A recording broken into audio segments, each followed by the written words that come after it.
Good morning and welcome to the latest edition of The Road to Recovery. In today's episode, we'll continue to update the Snowy Monero community on how bushfire recovery is progressing here in our region. Shortly, we'll catch up with James Fitzgerald, wildlife carer and owner-operator of the Two Thumbs Wildlife Sanctuary in Peakview. James lost his property and the sanctuary in the Good fire in late January. We'll touch base with James to see how the sanctuary is rebuilding and the important work that James and researchers from the Australian University are doing to help rehabilitate and study how our koalas respond to the impacts of bushfires. We'll let you know about some Red Cross grants and St Vincent de Paul grants that are still available to apply for and provide some important details so you can support those or yourself struggling with their health and well-being. So thank you for your company on today's edition of The Road to Recovery. Joining us now is James Fitzgerald from the Two Thumbs Wildlife Sanctuary at Peakview. James, thank you for your time this morning in what's been a tough 7 months since the summer bushfires. Could you share with us the hard work that's going into rebuilding your sanctuary? I guess as people know, like on the 23rd of January 2020, the Good bushfire totally destroyed my sanctuary and burnt down my houses and sheds and everything, and I sort of lost everything. But there was a lot of work to be done. There was a lot of koalas out in that forest and other animals that needed rescuing, so that's what we were doing. With the rebuilding, my niece's husband, Stuart, has been project managing that. So they have a concrete company in Canberra, Bear Concrete Co, and then one of his friends is a welder and metal worker, and then one of the labourers. They've been working flat out here building these enclosures. Following the devastating bushfires, James, you've been working hard to rehabilitate and care for injured koalas. Could you talk us through the rescue effort and how you've been assisted by detection dogs to locate koalas around the Peakview area? I first started rescuing in November because the fires out Braidwood Way. I stayed out there for 5 weeks helping people out that way rescue. I'm also in the Rural Fire Service, so when the fires started out here I had to head home. And then we've been rescuing around here. We got a lot of help from the University of Sunshine Coast. They have a detection dogs for conservation program, and so Bear is a detection dog that's trained to find koala fur, and so he's truly amazing. He can pick up on the wind the koala, and he will then find the tree and sits under the tree that the koala is actually in. I remember one day I took a bag out of the car that I'd had a koala in previously, and Bear was a couple hundred metres away, and I watched him follow the wind and come straight to me.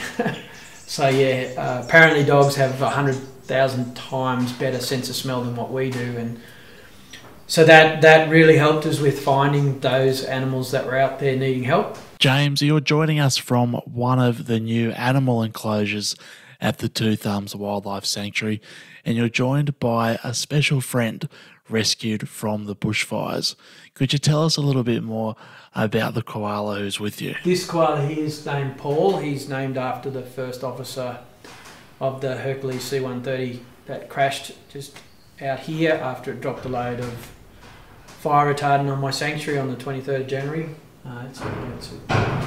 It's a terrible tragedy, and I have met the wives and children of the pilots, and they've met these koalas. Paul had second-degree burns, and he was one of the koalas that we thought mightn't have. For a while there, we were looking like he mightn't have made it, but we had help from the vets at the ANU and also Tim and Billa, and they were changing his bandages every day and all that sort of thing. And so he is one of the success stories, and one of the the good that's come out of like what otherwise is a pretty terrible tragedy. And just finally, James, you recently received a bushfire recovery grant. You received $5,000 to help rebuild the sanctuary. That was part of a $20,000 fund to assist wildlife carers throughout the region.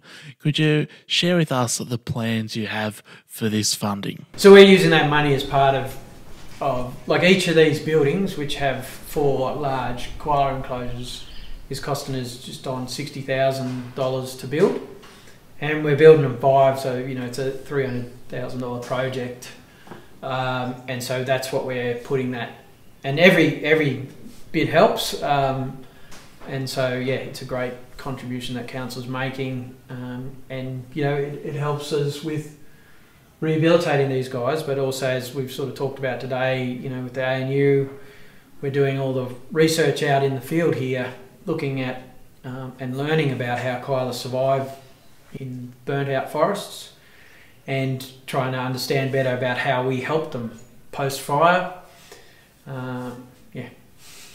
Well, James, thank you very much for your time on today's edition of The Road to Recovery and sharing with us your story about rebuilding the wonderful Two Thumbs Wildlife Sanctuary.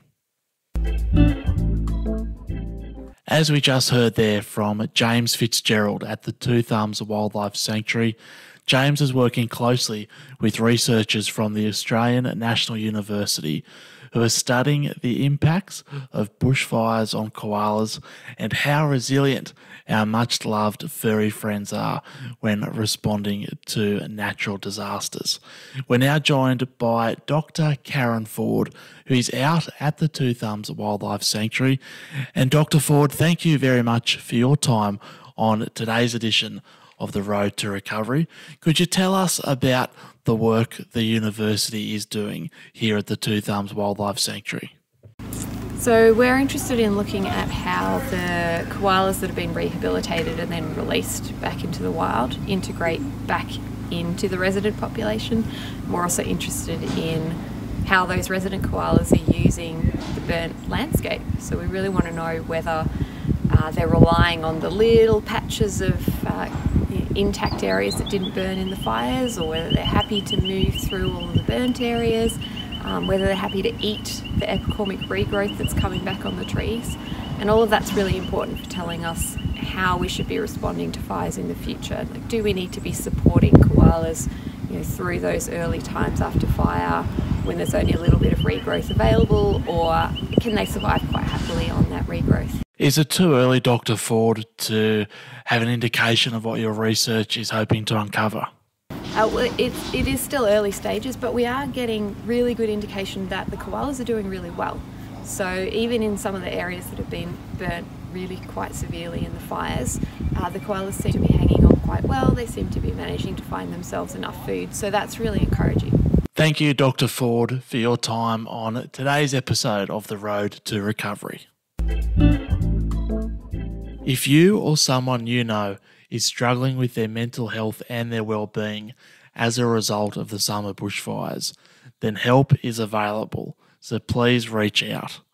Lifeline is still running a dedicated 24-hour, 7-day-a-week bushfire support line. You can contact this service on 13 43 57. That's 13 43 57 for Lifeline's 24-hour, 7-day-a-week bushfire support service. Both the Red Cross and St Vincent de Paul Society have grants available to assist you. Red Cross bushfire grants are open until the 30th of September. And Vinnie's, they have $1,000 emergency relief fund payments to distribute to people in bushfire affected areas. For further information on the grants and for assistance in applying, you can always contact the Snowy Monero Bushfire Recovery Team on 1300 345 345. That's 1300 345 345. Thank you for your company on today's edition of The Road to Recovery. We'll be back at the same time, same place next week. But for now, take care.